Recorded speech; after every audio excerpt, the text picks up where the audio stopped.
আসসালামু আলাইকুম। একটা বিষয় একটু ক্লিয়ার করতে আসলাম। আমি দেখলাম আমার ওয়ালেও শেয়ার করেছি, ব্রিগেডিয়ার রোকন স্যার রিটায়ার্ড, উনি ব্যাপারটা ক্লিয়ার করেছেন। তারপর ভাবলাম যে আমিও জিনিসটা একটু ক্লিয়ার করি। সেটা হচ্ছে, আমরা সবাই জানি যে সেনাবাহিনীর 3 জন মেজর জেনারেলকে তাদের চাকরি পররাষ্ট্র মন্ত্রণালয়ে ন্যস্ত করা হয়েছে। এটা এমন ভাবে প্রচার হচ্ছে যে তাদেরকে কি ক্ষমতাহীন করা হয়েছে, তাদেরকে এখানে একটা জিনিস বুঝতে হবে। নর্মালি সেনাবাহিনীর যেটা প্র্যাকটিস, নর্মালি যে সমস্ত মেজর জেনারেল যারা আছেন, যারা সরকারের গুড বুকে অথবা তারা এফিশিয়েন্ট বাট সবসময় মেজর জেনারেল ভ্যাকেন্সিও থাকে না, সো সরকার তার ভালো কাজে স্বীকৃতি দিতে চায় কিন্তু কোনো ভ্যাকেন্সি নেই।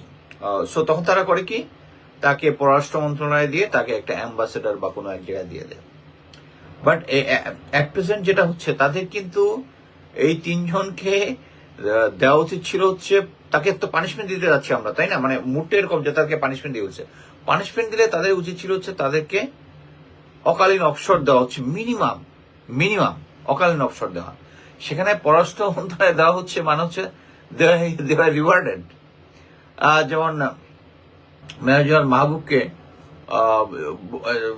কি বলে, যশোর থেকে এনে তাকে ডিজিডিপি দেওয়া হয়েছিল। ডিজিডিপিতে ওখানে দিয়ে যেটা করেছে, যে সমস্ত বড় বড় প্রজেক্ট আছে যেগুলো আগের থেকে, যেগুলোর ভাগ তারিক সিদ্দিকী, শেখ হাসিনা বড় ডিফেন্স প্রজেক্টে পাইত, এসে একটা 13,000 কোটি টাকা, 1300 কোটি টাকার একটা প্রজেক্ট সে পাস করে দিচ্ছে সাথে।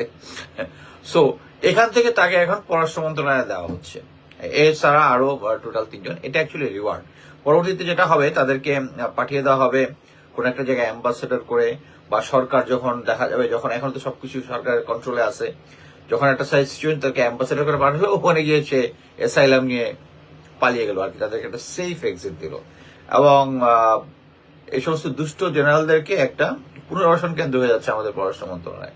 সেটা বুঝতে হবে যে, আবারও যেহেতু মানে আমি এখন কাজে আছি, তারপর মনে হলো জিনিসটা একটু বলা দরকার। সেটা হচ্ছে, এই যে দেশে অরাজকতাটা হচ্ছে, এটা হতেই থাকবে এবং 20 তারিখে ট্রাম্প ক্ষমতায় আসবে। এর আগে তারা একটা কিছু একটা দেখাতে যাচ্ছে, দেখা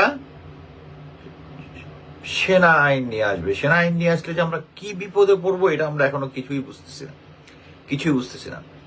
সেনা আইন আসলে যে কুমিল্লায় যে ছেলেগুলো, অফিসারগুলো এপিসি নিয়ে বের হয়েছিল জিওসির আদেশের বাইরে, দে উইল বি ডুম।